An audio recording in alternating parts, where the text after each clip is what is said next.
Dans le cadre de la mission d'intensification de la sécurisation des zones périurbaines et rurales, le commandant de compagnie, chef d'escadron d'Assis Modeste, avec à ses côtés plus d'une soixantaine de gendarmes, ont mené une opération surprise d'identification des biens et personnes à Longji le jeudi 20 juillet 2023 au petit matin. Après Evekam Agnété,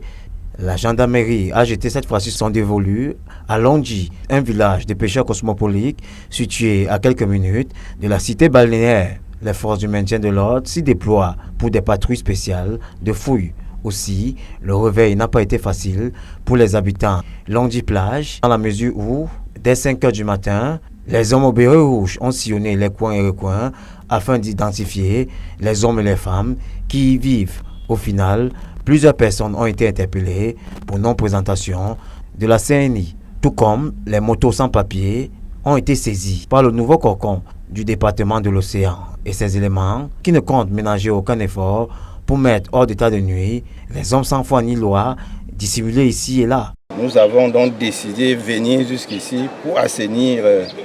le secteur, donc pour rechercher les malfaiteurs, parce qu'on s'est rendu compte que avec la pression qu'on leur met dans la ville, ils se replient à ce niveau et il fallait venir les chercher. Le constat sur le terrain, c'est qu'on ne s'est pas trompé, étant donné que le bilan est là. Il y a beaucoup d'objets d'origine douteuse qu'on a trouvés là, et beaucoup de moteurs de pirogue, beaucoup de moteurs volés, des motos volées et beaucoup de personnes aussi ont été interpellées. Et ces personnes vont être exploitées et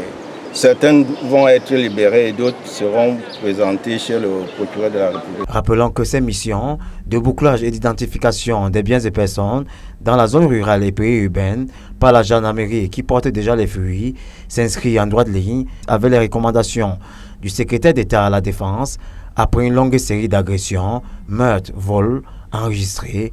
ici et là au Cameroun.